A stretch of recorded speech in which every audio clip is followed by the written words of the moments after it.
Perfeito. Então vamos lá, galera. Opa. Spoiler da próxima aula.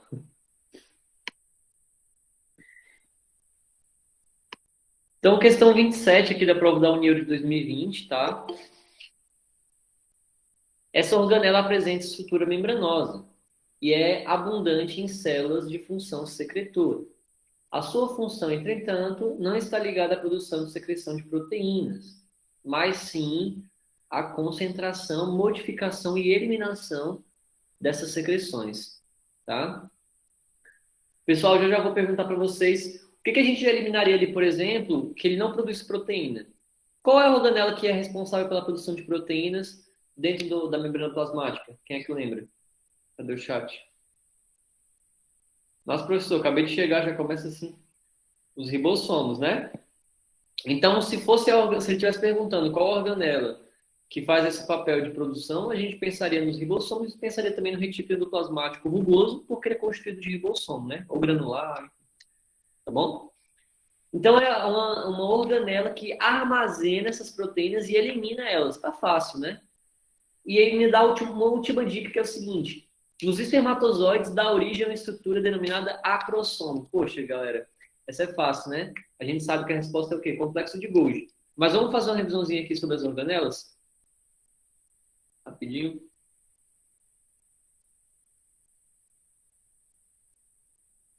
Tá?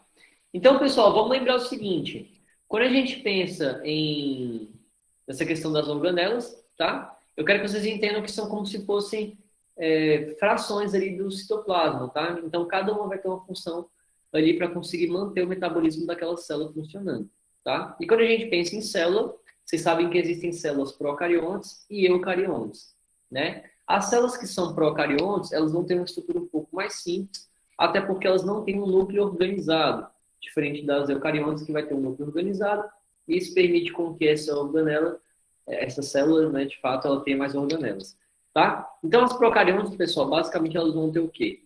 Citosol, tá? Que é o citoplasma, beleza? Ele é constituído de quase todo ele de água, tá? Vou ter também o nosso cromossomo bacteriano, né? Até porque os seres procariontes atuais são bactérias, certo? Geralmente uma molécula longa de DNA circular, tá? Por isso que o pessoal fala bastante da questão do quê? Os procariontes terem dado origem às mitocôndrias, né? Porque a mitocôndria também tem um DNA circular. Ele vai apresentar um nucleotídeo, tá certo? Que é justamente uma região onde se localizam esses cromossomos. Para quem não sabe, nucleotídeo, pessoal, é um centro de cromossomos compactados, de material genético compactado, tá? Vai ter os plasmídios também, pessoal. Aí sim, o plasmídio é de fato DNA circular, tá certo? Além de ter vários ribossomos. Então, pessoal, o que a gente tem que ficar atento? Nos procariontes a gente encontra ribossomos, assim como nos eucariontes também, tá? A gente sabe que atualmente as bactérias são os únicos seres procariontes, tá? Inclusive, a gente utiliza elas justamente para quê? Para fazer engenharia molecular. Então, por exemplo, eu consigo fazer com que uma bactéria produza uma proteína específica, por exemplo. É interessante isso aí, certo? Já os eucariontes, o que eles vão ter de diferente? Além do citoplasma, eles vão ter essas tal das organelas, tá? Não só o ribossomo, ele vai ter várias outras estruturas, como, por exemplo, retículo endoplasmático liso e rugoso, tá? Complexo de Golgi, mitocôndria, centríolo, tá? Os próprios ribossomos. E aí, vamos lá. Ribossomo, pessoal, é uma organela que faz como eu falei para vocês, que faz a produção de proteínas. Tá? Então, ribossomo faz proteína. Tanto livre no citoplasma, quanto dentro de um retículo endoplasmático rugoso. Tá certo? E aí tá aqui o retículo endoplasmático. Ele pode ser rugoso, que é justamente uma membrana, um retículo que vai estar associado, né, ou granulado com ribossomos. O retículo endoplasmático liso, ele não apresenta esses ribossomos. Em contrapartida, o retículo endoplasmático liso, ele tem a função de produzir lipídios. Assim como o retículo endoplasmático rugoso tem a produção de fazer o quê? Produção de proteínas. Geralmente, a proteína produzida ali no retículo endoplasmático rugoso, ela serve para exportação, ou seja, a gente manda para fora da célula. Já os ribossomos intracelulares ali no sentido de estar solto no citoplasma, eles vão estar fazendo o quê? Produção de proteínas para dentro da célula, tá? Além disso, ele vai auxiliar também na produção de enzimas, que são proteínas também. Tá? Então, todo tipo de proteína vai ser produzido aqui. Assim como no retículo liso, a gente vai ter a produção de quê? De lipídios. Além disso, ele vai ter algumas funções hepáticas, como a desintoxicação, né, de álcool, drogas, medicamentos, sedativos, que vão estar ali fazendo essa função que o fígado, que a gente conhece que o fígado faz a função de detox, certo? Além disso, né, lá no óvulo e no espermatozoide, como eu falei, a gente vai ter algumas funções também que é o quê? Lembra, pessoal, que alguns hormônios, principalmente os hormônios gonadotróficos, tá? Eles são feitos a partir do quê? De lipídios, eles são esteroides, eles são lipídios. Tá? Então, dessa forma, estradiol, progesterona e testosterona, eles são hormônios lipídicos que são produzidos por quem? Retículo endoplasmático liso. Tá? Outra função do retículo endoplasmático liso é o quê, pessoal? Lá nas células musculares, todo mundo sabe que a contração da actina-miosina ela acontece mediante o quê? Um ATP e cálcio. Tá? Quem armazena esse cálcio lá na célula muscular, né, vai ser justamente quem? Retículo endoplasmático liso. Beleza, galerinha? Complexo de Golgi, que é justamente lá o nosso ácido da questão, tá? Ele é formado por várias vesículas, beleza? Como vocês conseguem ver, é tipo uma membraninha, tá? Empilhada. E aí, ele vai ter uma face cis, que é uma fase voltada para o retículo plasmático, tanto liso quanto rugoso, e uma fase trans, que é voltada para essas vesículas que estão brotando. Então, pessoal, o conteúdo, né, a proteína e o lipídio, eles vão vir do retículo, vão ser armazenados no complexo de Golgi e vão ser secretados por meio dessas vesículas. Por isso que ele no item ele falou sobre isso está presente em mucosas, né? Então, às vezes na mucosa a gente precisa fazer uma excreção, a gente fica rico ali em complexo de Golgi, tá certo? Então, ele recebe proteínas e lipídios, tá? Em empacota, ele em vesículas, armazena em empacota e envia. Aí, como eu falei, no sistema digestório, por exemplo, a nossa mucosa é feita disso. O nosso trato respiratório também, tá certo? Além disso, a gente vai ter o quê? Um armazenamento de substâncias, um armazenamento de reserva energética. Nos vegetais, por exemplo, conseguem ter essas estruturas como reserva, tá? E aí, basicamente, como a gente estava falando, tá? Esses espermatozoides, quando eles vão fazer essa diferenciação, acaba que o complexo de Golgi vai formar a estrutura que é o acrossomo. O acrossomo é uma estrutura no qual ele vai ficar na ponta do espermatozoide que vai auxiliar ele na penetração do ovócito secundário. Dessa forma, nessa ponta, existem várias enzimas.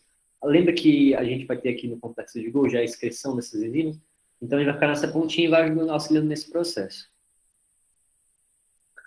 Já os lisossomos, pessoal, eles são produtos do complexo de Golgi.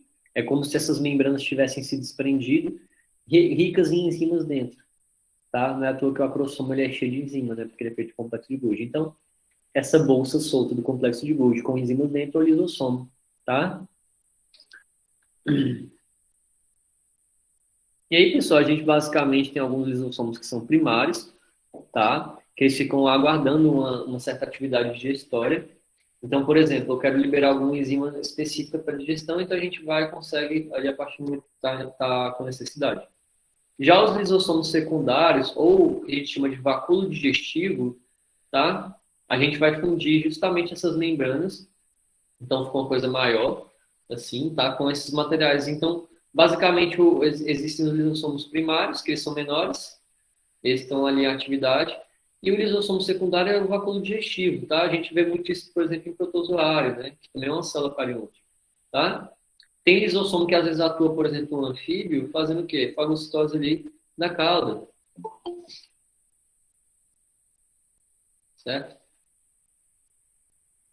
Tem também toda uma função de pinocitose, exocitose aqui relacionada a uma digestão intracelular. Então, se tiver algum item, por exemplo, perguntando qual é a organela responsável pela digestão intracelular, vocês podem colocar também o lisossomo, tá? Como eu falei para vocês, pessoal, são membranas que são soltas ali. Então, para fazer tanto a endocitose, que a gente chama de fagocitose, quanto a exocitose, que é a plasmocitose, tá? Vai ser intermediado por meio dessas membranas. Bem interessante isso também.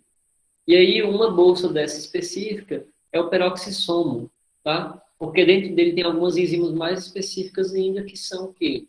As peroxidases, né? Tanto as oxidases quanto as catalases, tá? Ou seja, ele consegue degradar ali, ou seja, catalisar a reação do peróxido de hidrogênio, que é a água oxigenada, tá?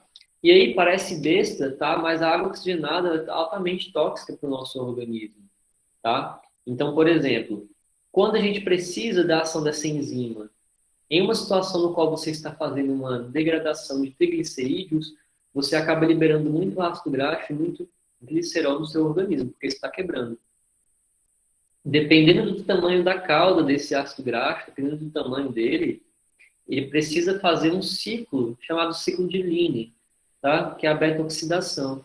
E aí, o produto dessa beta-oxidação é justamente a água oxigenada, entende? Então, essa água oxigenada, ela faz um mal danado para a gente. Existem doenças que causam até epilepsia com o acúmulo dessa água oxigenada, ou seja, pela deficiência dos peroxissomos, tá certo? Ele vai atuar também, como eu falei para vocês, na desintoxicação, tá bom? Ele ajuda também na produção de ácidos biliares, tá? Então, é extremamente importante.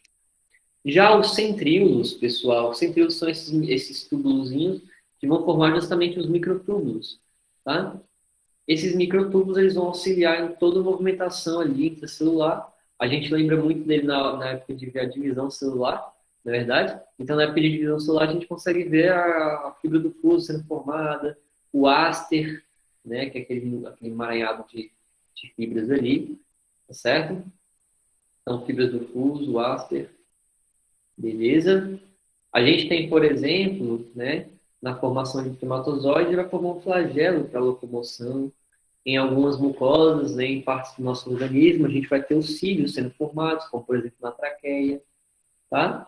Temos também protozoários que vão utilizar esses cílios para a locomoção, beleza? Gametas masculinos de plantas, de algas, tá? Até de animais, como eu já tinha citado, tá certo? Já a mitocôndria tem aquela historinha da teoria da endossimbiose, né? Que é justamente o quê? Essa célula, né, essa mitocôndria, na verdade, essa organela, vem de origem procarionte, porque ela tem membrana própria, tem ribossomos próprios, tá? Tem um material genético circular, é bem interessante isso. Qual que é a função da mitocôndria? Trazer energia para dentro da célula, tá certo? Ela é responsável pela produção de ATP, vocês sabem disso, né? E aí, pessoal, uma coisa interessante é que essa mitocôndria, ela tem um material genético mitocondrial herdado apenas da mãe, tá? Isso acontece porque quando o espermatozoide ele entra no ovócito secundário, o que acontece? A cauda do espermatozoide ela é rica de mitocôndrias para ela conseguir se locomover, e o flagelo é feito de centríolo, né? E aí, quando o espermatozoide ele entra e ele se transforma em pronúcleo masculino ali dentro, ele perde a cauda, essa cauda é degradada, e aí ele perde as mitocôndrias do pai. E aí a gente vai fazer, então, ali uma fecundação apenas com as mitocôndrias da mãe. Interessante isso aí. A gente também tem um meio no qual todo esse meio fica, que justamente são os plastos. Temos o cloroplasto, o cromoplasto, o leucoplasto, tá? E aí, por exemplo, a gente tem ali o cloroplasto, ele é como se fosse um dos correspondentes da mitocôndria ali, mas ele vai estar presente mais em onde? Em plantas, tá?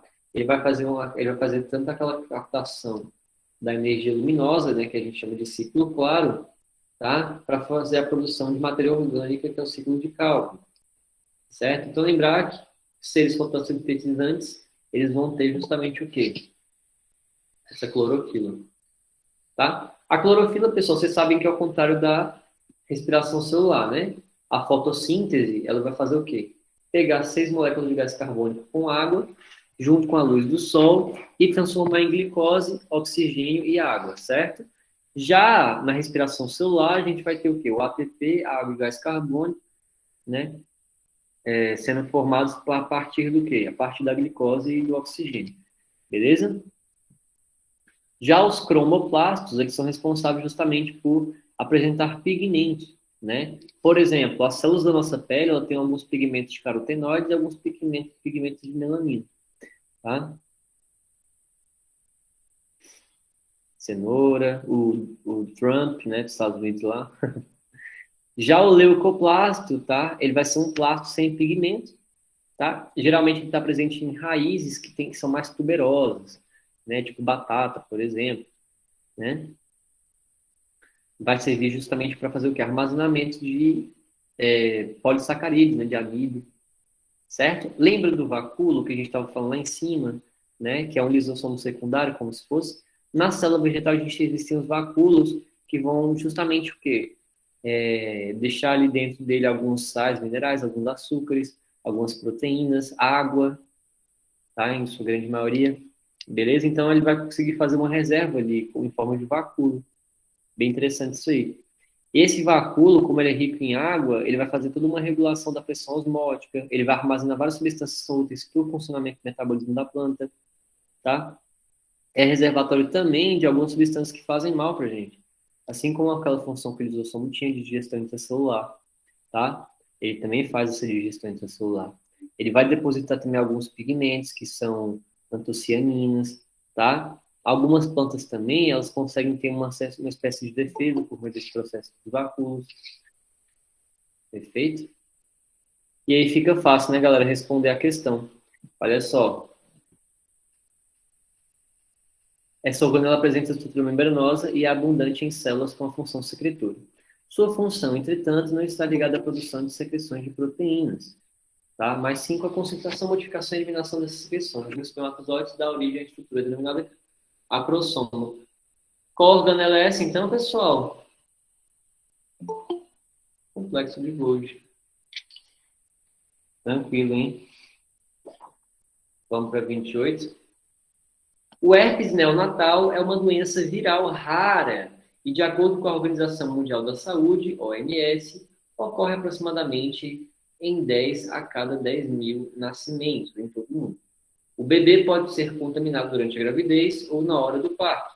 Após o nascimento, o bebê pode também contrair a doença se for beijado por uma pessoa com ferida de herpes. Se a mãe tiver uma bolha no seio e amamentá-lo, ou extrair o leite da mama e afetar. Então, pessoal, lembrar que a herpes é uma doença importante para se investigar durante a gravidez, né? Durante também o porpério. Beleza? Então, sobre o vírus e a sua estrutura, é correto afirmar. Vamos lá. Vamos lá. Os vírus são considerados organismos procariontes? Galera, vamos lá. Primeiramente, eu vou fazer a revisão, claro, mas vírus não é célula, ou seja, ele não é nem procarionte nem eucarionte. Aqui já tem um erro gritante. Mas vamos lá ver o porquê, tá?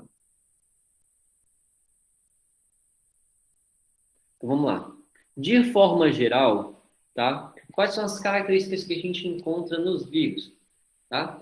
Obviamente, a gente ouve falar dos vírus quando ele está relacionado ao quê? Infecções no ser humano, tá?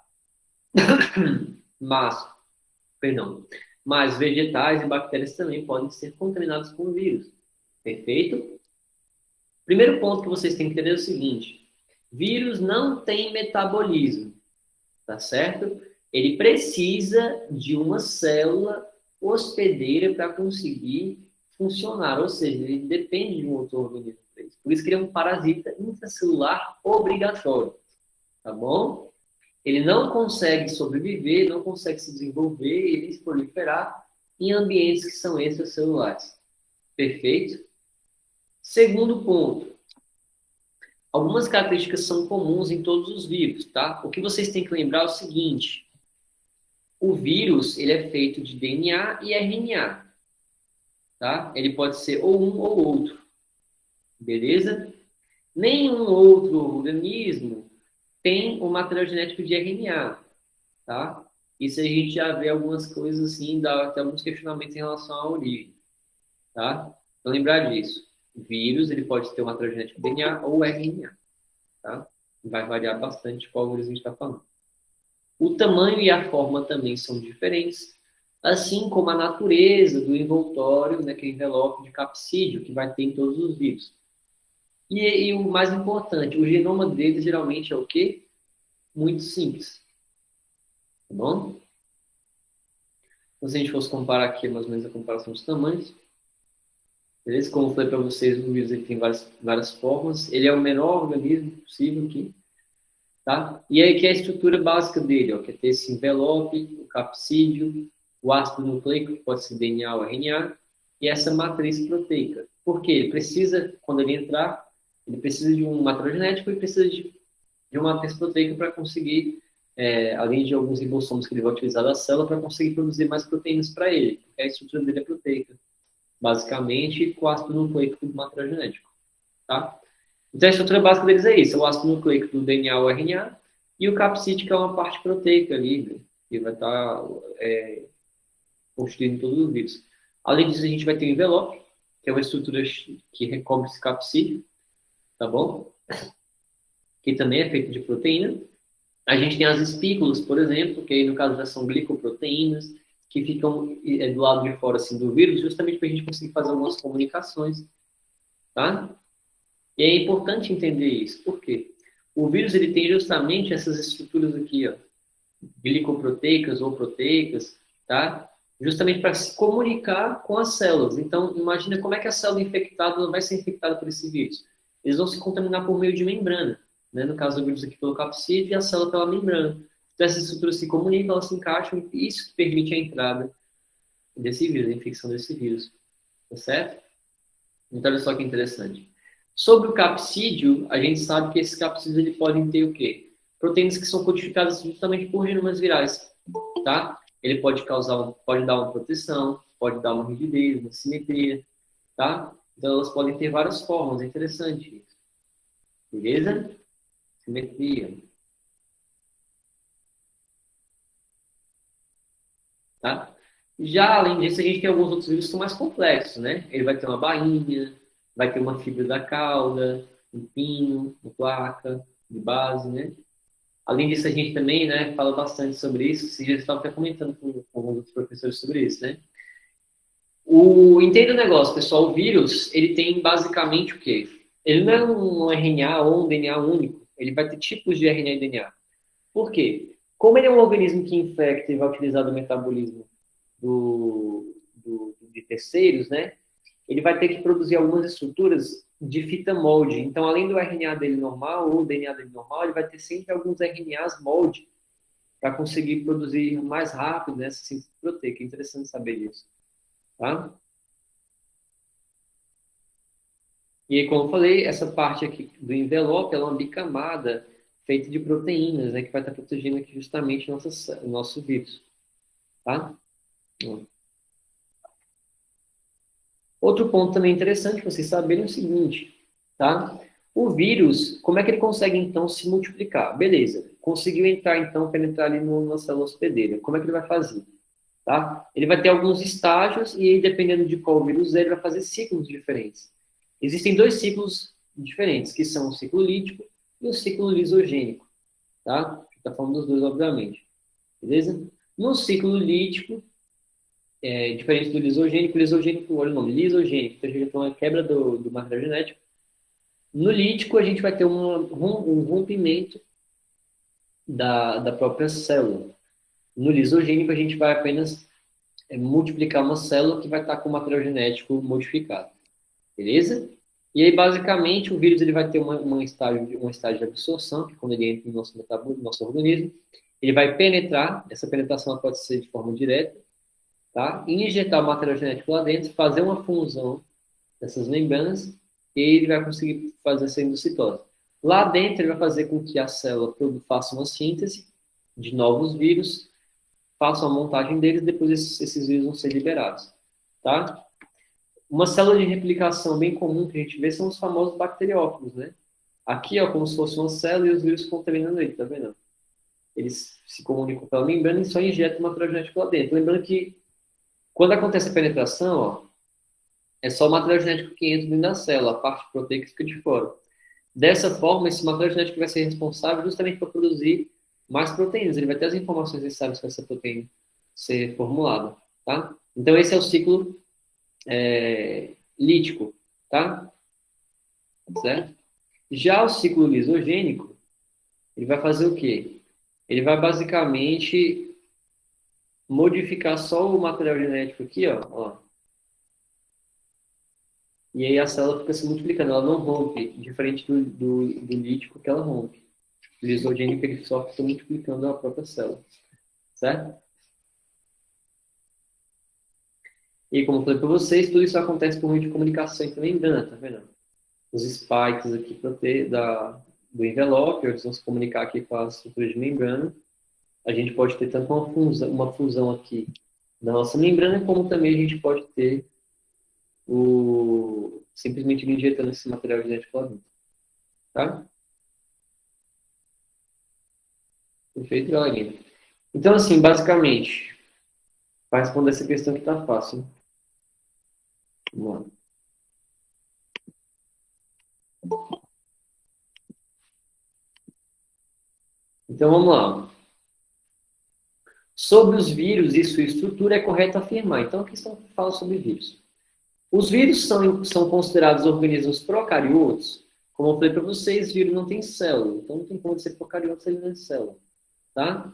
B. A estrutura básica dos vírus é constituída pelo DNA envolto por uma cápsula proteica. Tá? O que está errado aqui? Ó? A estrutura base dele não é feita só de DNA. É DNA ou RNA. Certo? Na C. Os vírus substituem o DNA da célula hospedeira pelo seu material genético, de forma a controlar o metabolismo celular e produzir novos vírus. Então, pessoal, basicamente, ó, o DNA vai substituir o DNA da célula hospedeira pelo material genético, de forma a controlar. Não todos vão fazer isso, tá? A gente pode tanto substituir o material genético dele, quanto utilizar esse material genético dele só para produzir proteínas. Tá? Na D, os vírus conseguem sobreviver quando não estão infectados, não estão infectando as células hospedeiras, reduzindo o seu metabolismo. Gente, o vírus não tem metabolismo próprio, tá? Tem como ele reduzir o metabolismo sendo que ele não existe. Ok? E na E, a especificidade entre vírus e hospedeiro é determinada pela interação entre as proteínas dos capsídeos e receptores da membrana celular do hospedeiro. Perfeito, galera. Então é justamente isso, né? Por que o vírus é específico? Ele vai ter uma ataxia específica, porque as estruturas de membrana presentes nele são específicas. Tá certo, galerinha? Até aqui alguma dúvida e tal?